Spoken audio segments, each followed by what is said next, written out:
Hello friends, welcome to SSC coaching centre. दोस्तों, आज के वीडियो हम देखेंगे गणित के बहुत ही इंपॉर्टेंट प्रश्न। और आज जो प्रश्न हैं ये कई बार एग्जाम में आ चुके हैं, तो पूरा वीडियो आप देखिएगा। चलिए स्टार्ट करते हैं। पहला क्वेश्चन है आपका, 20 रुपए प्रति किलो के गेहूं को 30 रुपए प्रति किलो के गेहूं के साथ किस अनुपात में मिलाया जाए कि मिश्रण का लागत मूल्य 26 रुपए प्रति किलो हो जाए।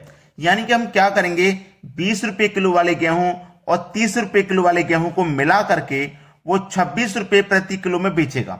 ठीक है, तो वो किस अनुपात में मिला रहा है वो देख लीजिए। हमारे पास पहले तो है 20 रुपए किलो वाले गेहूं, ठीक है। दूसरा है 30 रुपए किलो वाले गेहूं।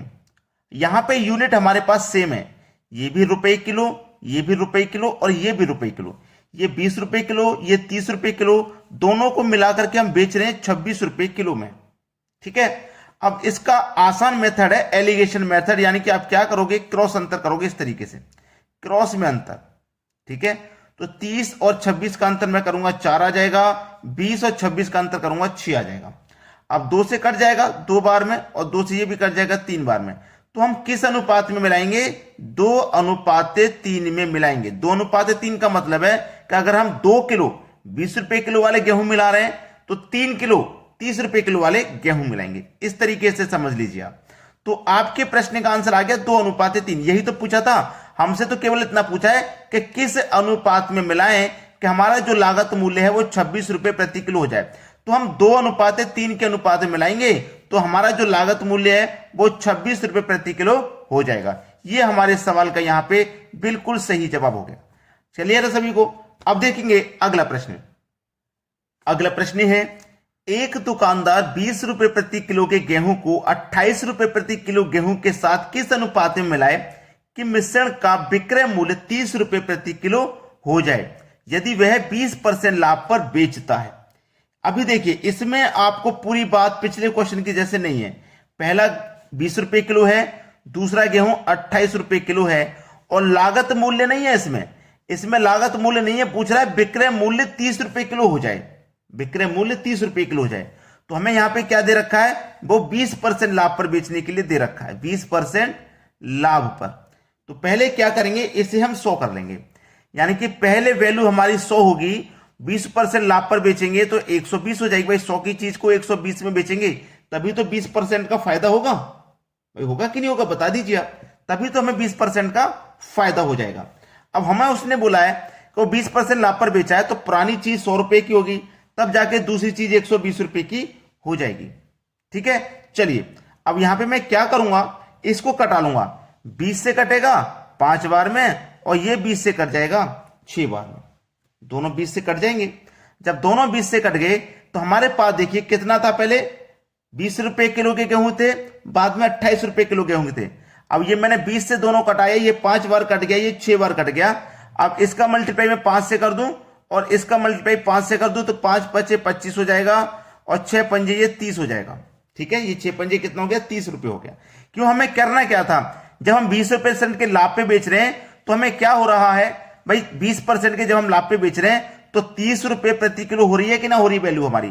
तो देखो हमारी ये वैल्यू 30 रुपए किलो हो रही है, और यहां पे भी 30 रुपए किलो हो रही है। तो ये कब हो रही है, जब हम 20% के लाभ पर बेच रहे हैं। विक्रय मूल्य हमारा 120% है, यानी कि 30 रुपए का हमको लाभ हो रहा है। बात क्लियर है। तो पहले 25 रुपए की थी चीज, अब हम उसे 30 रुपए की बेच रहे हैं, तो रुपए में हमें कितने का फायदा है, 5 का फायदा है, और परसेंट में 20% का फायदा है। परसेंट में कितना फायदा, परसेंट में हमारे पास 20% का फायदा है। क्लियर है, यहां तक सभी को कोई दिक्कत नहीं। अब हमारे पास कॉस्ट प्राइस लागत मूल्य 25 रुपए निकल के आ गया है। अब इसको यहां बीच में रख दीजिए और क्रॉस अंतर कर दीजिए। नहीं समझ में आया, फिर से बताता हूं। कोई चीज 100 रुपए की होगी, 20% लाभ के लिए 120 में बेचेंगे। 20 से ये 5 बार में कट गया, 20 से 6 बार में कट गया। अब ये हमारे पास सेलिंग प्राइस ही तो है, और यहां पे सेलिंग प्राइस 30 है, तो 5 से मल्टीप्लाई करने पर 30 रुपए बनेगा कि नहीं बनेगा। तो 5 से मल्टीप्लाई यहां कर दिया हमने, 30 रुपए बन गया। 5 से यहां भी कर दिया 25, तो 25 रुपए की चीज 30 रुपए में जा रही है, तो 5 रुपए का प्रॉफिट हो रहा है, और प्रतिशत में 20 रुपए का प्रॉफिट हो रहा है। ठीक है, तो हमारी 25 रुपए का लागत मूल्य हुआ कि नहीं हुआ, तो लागत मूल्य 25 रुपए बीच में लिखिए। अब क्रॉस अंतर कर दीजिए। ठीक है, तो हमारे पास अनुपात निकल के आ जाएगा 3:5। 3:5, ये आपके सवाल का बिल्कुल सही जवाब हो गया। अब देखेंगे अगला सवाल। अगला प्रश्न है, श्याम 2 घोड़े प्रत्येक को 500 रुपए में बेचता है। एक पर उसे 10% लाभ होता है तथा दूसरे पर उसे 10% हानि होती है। उसे कुल कितने प्रतिशत लाभ या हानि होगा? देखिए, उसे एक पर तो 10% का फायदा हो रहा है, दूसरे पर 10% हानि। तो कोई भी क्वेश्चन ऐसा रहे जिसमें लाभ और हानि बराबर हो तो उसमें हमेशा हानि होगा। याद रखना इस बात को। कोई भी प्रश्न में लाभ और हानि बराबर दे रखा है तो उसमें हमेशा हानि होगा। ठीक है, चलिए, ये हो गया पहला घोड़ा, ये हो गया दूसरा घोड़ा। पहले को भी 500 रुपए में बेच रहा है वो, दूसरे को भी वो 500 रुपए में बेच रहा है। जब पहले को 500 में बेचता है तो 10% का लाभ होता है और दूसरे को 500 रुपए में बेचता है तो 10% की हानि होती है, यानी कि लॉस होता है और यहां प्रॉफिट हो रहा है। ठीक है, चलिए, ये क्या है? 10% का प्रॉफिट, ये क्या है? 10% का लॉस बट्टे 100। बस हो गया प्रश्न का सही जवाब। 2 जीरो से 2 जीरो कट जाओगे, एक कमल पे करने से एक ही आ जाएगा, यानी कि जो हानि होगी वो याद रखना 1% की होगी। सी ऑप्शन हो जाएगा सही जवाब। तो आपको मैंने क्या इंपॉर्टेंट बात बताई? जब एक ही प्रश्न में लाभ और हानि का जो प्रतिशत है वो बराबर है, जैसे यहां भी 10 है, यहां भी 10 है, यहां 20 हो, यहां भी 20 हो, यहां 15 हो, यहां भी 15, यानी कि लाभ और हानि का प्रतिशत अगर बराबर रहेगा तो उस प्रश्न में हमेशा हानि होगी। ठीक, चलिए अब देखते हैं अगला क्वेश्चन। अगला क्वेश्चन है, एक व्यक्ति किसी वस्तु को 1800 रुपए में बेचता है तो उसे उतने ही रुपए हानि होती है जितना उस वस्तु को 2000 रुपए में बेचने पर उसे लाभ प्राप्त होता है। तो वस्तु का क्रय मूल्य क्या है? देखिए, ऐसा प्रश्न मैं आप करने के लिए आपको बता दूं, एक व्यक्ति किसी वस्तु को 1800 रुपए में बेच रहा है। ठीक है, 1800 रुपए में बेच रहा है तो उसे उतने ही रुपए की हानि हो रही है, यानी कि 1800 रुपए बेचने में हानि हो रही है जितना उस वस्तु को 2000 रुपए में बेचने पर उसे लाभ प्राप्त होगा। तो ऐसा क्वेश्चन के लिए सबसे आसान तरीका तो यह है कि आप इन दोनों वैल्यू को जोड़ करके 2 से डिवाइड कर दो, यानी कि 1800 प्लस 2000 दोनों को जोड़ कर आप 2 से डिवाइड करते हैं। 1800 और 2000 ये हो जाएगा 3800 और 2 से आप डिवाइड कर देंगे तो ये कट जाएगा 1900। ठीक है, यानी कि वो वैल्यू आपकी 1900 रुपए की थी। जब आपको 1900 रुपए की वो वैल्यू थी, आपने कितने बेची? 1800 रुपए में बेची थी। और बाद में कितने बेचने के लिए कह रहा है? 2000 में बेचने के लिए कह रहा है। तो 1900 की वैल्यू जब हमने 1800 में बेची तो हमें 100 रुपए का लॉस हुआ। वही 1900 को वस्तु को अगर हम 2000 में बेचते तो वहीं हमें 100 रुपए का प्रॉफिट हो जाता। तो हमारे पास हानि और लाभ बराबर था ना। उसने हमसे क्या बोला? उतने ही रुपए की हानि होगी जितना उस वस्तु को 2000 रुपए बेचने पे लाभ होगा। बराबर है, यानी कि 1800 में बेचूंगा और 2000 में बेचूंगा तो हमारे पास उतने ही रुपए की हानि होगी जितने का लाभ होगा, यानी कि 100 रुपए की हानि हो रही थी, 100 रुपए का ही लाभ हो रहा है। क्लियर है? सवाल का आंसर आ गया हमारा 1900। चलिए अब देखेंगे अगला प्रश्न। अगला प्रश्न है, यदि 58 वस्तुओं का क्रय मूल्य 50 वस्तुओं के विक्रय मूल्य के बराबर है तो प्रतिशत लाभ या हानि क्या है?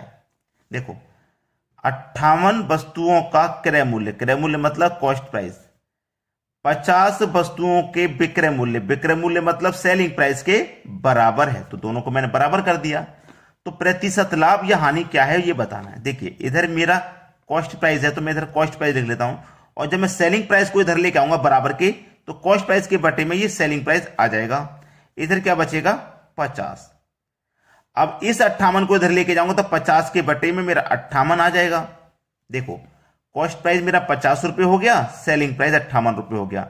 अब 50 रुपए की चीज को आप 58 रुपए में बेचोगे तो 8 रुपए का प्रॉफिट होगा कि नहीं? तो प्रॉफिट निकालें चाहे लॉस, हमेशा कॉस्ट प्राइस पर निकलता है। कॉस्ट प्राइस आपका 50 रुपए है और प्रतिशत के लिए हमेशा 100 से मल्टीप्लाई कर देते हैं। चलिए अब मैं कटा दूंगा यहां पे। चलिए, 50 से 100 पूरा 2 बार में कट जाएगा और 8 कमल पे 2 से करेंगे तो ये हो जाएगा 16%। तो हमारे पास जो प्रॉफिट होगा वो 16% का हो जाएगा, यानी कि बी ऑप्शन है बिल्कुल सही आंसर। अब देखेंगे अगला क्वेश्चन। अगला प्रश्न है, यदि राम 500 रुपए की किसी वस्तु को श्याम को 20% लाभ पर, श्याम मोहन को 10% लाभ पर बेचता है तो मोहन का क्रय मूल्य क्या है? 3 व्यक्ति हैं, राम, दूसरा श्याम और तीसरा मोहन। ठीक है, प्रश्न के अनुसार ही चलते हैं, हमेशा याद रखना प्रश्न के अनुसार। यदि राम 500 रुपए की किसी वस्तु को श्याम को 20% पर बेचता है, यानी कि राम के पास जब तक वो थी वो 500 रुपए की थी और राम ने श्याम को बेची कितने पर? 20% के लाभ पर। भाई 20% के लाभ पर उसने श्याम को बेची, तो 500 का 20% निकाल लीजिए। चलिए मैं निकालता हूं। 500 का 20%, परसेंट का मतलब बटे में 100, तो 100 से 500 कट गया 5 बार में, 5 से 20 का मल्टीप्लाई कर दो तो ये हो जाएगा 100। यानी कि 100 रुपए अधिक में बेची। 20% लाभ मतलब 100 रुपए अधिक में, मतलब 500 की चीज को 100 रुपए अधिक में बेचोगे तो 600 में बेचोगे, मतलब श्याम को 600 रुपए में बेची। अब श्याम भी अपने पास नहीं रखता, श्याम जो है मोहन को 10% लाभ पर बेच देता है। तो 600 का 10% निकालो, क्योंकि वो 10% लाभ पर बेच रहा है। 600 का 10%, परसेंट का मतलब बटे में 100, तो 100 से 600 6 बार में कट जाएगा, 6 का रुपए 10 से कर दो तो 60, यानी कि वो 60 रुपए अधिक में बेच रहा है। तो 600 में 60 जोड़ दो, वो 660 में बेचेगा मोहन को। ठीक है। अब पूछ रहा है मोहन का क्रय मूल्य क्या है। मोहन का क्रय मूल्य, मोहन ने, देखो श्याम ने तो बेचा है तो श्याम का तो ये विक्रय मूल्य हो गया, लेकिन मोहन खरीद रहा है 660 में, ये तो मोहन का क्रय मूल्य है। पहला ऑप्शन सही जवाब है। आपने कोई चीज 100 रुपए की खरीदी, तो आपने खरीदी है ना, वो आपका कॉस्ट प्राइस है, और दुकानदार ने आपको बेची है वो उसका सेलिंग प्राइस है। ठीक है ना, समझ में आ गई बात। अब देखेंगे अगला सवाल। अगला प्रश्न है, किसी वस्तु को 375 रुपए में बेचने पर 25% का लाभ होता है, उसे कितने में बेचा जाए ताकि 20% हानि हो। देखो हम जब 375 में बेचते हैं तो 25% का हमको लाभ हो रहा है। आपको एक बात अच्छे से पता होती है कि कोई भी चीज हो अपने आप में 100% रहती है। ठीक है, 100% होता है उसका मान। अब 100 से जितना ऊपर हम बेचेंगे वो हमारा प्रॉफिट है। अब हमने 375 में बेची तो 25% का फायदा हुआ, यानी 100 की चीज को हमने 125% में बेचा होगा, तभी तो 25% का फायदा है। भाई 100 की चीज को 125 में बेचेंगे तो 25% का फायदा है, और हमने बेचा कितने में, 125% में, रुपए में बेचा 375 में, यानी कि 125% की वैल्यू है 375, है ना। 125% की वैल्यू 375, और हमें निकालनी है 20% हानि पर बेचना है। अब 100 की चीज को आप 20% हानि पर बेचोगे तो मतलब कितनी बेचोगे, 80% में, मतलब हमको जो मान निकालना है वो 80% का निकालना है। तो कैसे निकालेंगे, 125 से इसमें डिवाइड कर देंगे और 80% का मान निकालने के लिए 80 से मल्टीप्लाई कर देंगे। ठीक है, यहीं पे आपका सवाल का आंसर आ जाएगा।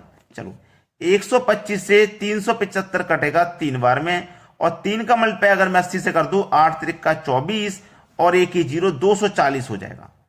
ठीक है, 240, तो कितने में बेचा जाए, 240 में बेचा जाए। पहला ऑप्शन हो जाएगा प्रश्न का बिल्कुल सही जवाब। तो एक रिक्वेस्ट है आपसे कि आपने अगर वीडियो को अभी तक लाइक नहीं किया तो लाइक कर दीजिए, और अगर शेयर नहीं किया है तो शेयर कर दीजिए। ठीक है दोस्तों, धन्यवाद।